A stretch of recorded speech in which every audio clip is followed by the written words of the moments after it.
പശ്ചിമേഷ്യയുടെ സൈനിക ചരിത്രത്തിൽ ഇതുവരെ കാണാത്ത വിധത്തിലുള്ള വൻ മാറ്റങ്ങൾക്കാണ് നിലവിലെ സാഹചര്യങ്ങൾ സാക്ഷി വഹിക്കുന്നത്. ഇറാന്റെ ഭാഗത്തു നിന്നുള്ള ഭീഷണികൾ നേരിടാൻ യുണൈറ്റഡ് അറബ് എമിറേറ്റ്സിൽ ഇസ്രയേൽ തങ്ങളുടെ വിഖ്യാതമായ അയൺ ഡോം മിസൈൽ പ്രതിരോധ സംവിധാനം വിന്യസിച്ചു എന്ന വാർത്ത ആഗോളതലത്തിൽ വലിയ പ്രാധാന്യത്തോടെയാണ് ചർച്ച ചെയ്യപ്പെടുന്നത്. ഇത് ആദ്യമായാണ് ഇസ്രയേൽ തങ്ങളുടെ ഏറ്റവും പ്രധാനപ്പെട്ട ഈ പ്രതിരോധ കവചം മറ്റൊരു രാജ്യത്തിന്റെ സുരക്ഷയ്ക്കായി വിന്യസിക്കുന്നത് എന്നത് സംഭവത്തിന്റെ ഗൗരവം വർദ്ധിപ്പിക്കുന്നുണ്ട്. അമേരിക്കയുടെ മധ്യസ്ഥതയിൽ ഒപ്പിട്ട അബ്രഹാം ഉടമ്പടിക്ക് ശേഷം ഇരു രാജ്യങ്ങളും തമ്മിലുള്ള ബന്ധം പുതിയ തലത്തിലേക്ക് വളർന്നിരുന്നു. എന്നാൽ ഇപ്പോൾ സൈനികവും തന്ത്രപരവുമായ സഹകരണം പ്രായോഗികമായി നടപ്പിലാക്കപ്പെടുന്ന കാഴ്ചയാണ് നമ്മൾ കാണുന്നത്.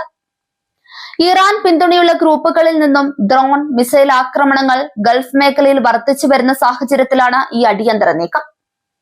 ഇസ്രയേൽ സൈനികർക്കൊപ്പം വിന്യസിക്കപ്പെട്ടിട്ടുള്ള ഈ സംവിധാനം UAEയുടെ ആകാശത്തെ ശത്രു നീക്കങ്ങളിൽ നിന്ന് സംരക്ഷിക്കാൻ ലക്ഷ്യമിട്ടുള്ളതാണ്. സമീപകാലത്തുണ്ടായ സംഘർഷങ്ങളിൽ UAE ലക്ഷ്യമാക്കി വന്ന നിരവധി മിസൈലുകളെയും ഡ്രോണുകളെയും തകർക്കാൻ ഈ അയൺ ഡോം സംവിധാനം സഹായിച്ചതായാണ് റിപ്പോർട്ടുകൾ സൂചിപ്പിക്കുന്നത്. അത്യാധുനിക റഡാറുകളെയും ഇന്റർസെപ്റ്റർ മിസൈലുകളുടെയും സഹായത്തോടെ ശത്രുക്കളുടെ ലക്ഷ്യസ്ഥാനങ്ങളെ ആകാശത്ത് വെച്ച് തന്നെ തകർക്കാൻ അതിന് ശേഷിയുണ്ട്. ഇറാന്റെ ഭാഗത്തു നിന്നുള്ള ആക്രമണ സാധ്യതകൾ കണക്കിലെടുത്ത് മേഖലയിലെ എണ്ണ ശേഖരങ്ങൾക്കും വിമാനത്താവളങ്ങൾക്കും ഈ സുരക്ഷാ കവചം വലിയ ആശ്വാസമാണ് നൽകുന്നത്. ഇസ്രയേൽ സൈന്യം നേരിട്ട് UAE മണ്ണിൽ നിലയുറപ്പിക്കുന്നത് പശ്ചിമേഷ്യയിലെ പഴയ ശത്രുതകളുടെ അന്ത്യം കൂടിയായി വിലയിരുത്തപ്പെടുന്നു. ഇറാൻ എന്ന പൊതുശത്രുവിനെ നേരിടാൻ അറബ് രാഷ്ട്രങ്ങളും ഇസ്രയേലും ഒരേ പാതയിൽ സഞ്ചരിക്കുന്നുവെന്ന സന്ദേശമാണ് ഇതിലൂടെ പുറത്തു വരുന്നത്. പശ്ചിമേഷ്യയിലെ തന്ത്രപരമായ സന്തുലിതാവസ്ഥയിൽ ഇത് വലിയ മാറ്റങ്ങൾ വരുത്തും. അമേരിക്കൻ പിന്തുണയോടെയുള്ള ഈ വിന്യാസം മേഖലയിലെ ഇറാന്റെ സ്വാധീനത്തെ കുറയ്ക്കാനും ആത്മവിശ്വാസത്തോടെ മുന്നോട്ടു പോകാൻ ഗൾഫ് രാജ്യങ്ങളെ സഹായിക്കാനും ഇടയാക്കും. അയൺ ഡോം സംവിധാനം UAEയിൽ എത്തിയതോടെ ഇറാന്റെ മിസൈൽ സാങ്കേതിക വിദ്യയ്ക്കുള്ള ഏറ്റവും വലിയ വെല്ലുവിളിയായി ഇത് മാറിക്കഴിഞ്ഞു.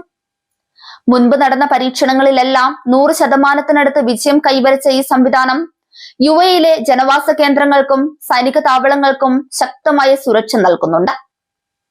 നയതന്ത്ര തലത്തിൽ ഇസ്രയേലും UAEയും തമ്മിലുള്ള വിശ്വാസം വർദ്ധിപ്പിക്കുന്നതിനൊപ്പം തന്നെ മേഖലയിലെ മറ്റു രാജ്യങ്ങളും ഇത്തരം പ്രതിരോധ സഹകരണങ്ങൾക്കായി മുന്നോട്ട് വരാൻ ഈ നീക്കം പ്രചോദനമായേക്കാം. ഇസ്രയേലിന്റെ ഈ വിദേശ വിന്യാസം വെറുമൊരു സൈനിക നീക്കം മാത്രമല്ല, മറിച്ച് വരാനിരിക്കുന്ന പുതിയൊരു പശ്ചിമേഷ്യൻ രാഷ്ട്രീയ ക്രമത്തിന്റെ തുടക്കം കൂടിയാണ്. ഇറാന്റെ പ്രകോപനങ്ങൾ തുടരുന്ന സാഹചര്യത്തിൽ അയൺ ഡോമിന്റെ സാന്നിധ്യം മേഖലയിൽ സമാധാനവും സുരക്ഷിതത്വവും ഉറപ്പാക്കുമെന്ന് കരുതപ്പെടുന്നു. ലോകം ഉറ്റുനോക്കുന്ന ഈ സൈനിക സഹകരണം വരും ദിവസങ്ങളിൽ കൂടുതൽ ശക്തമായേക്കും.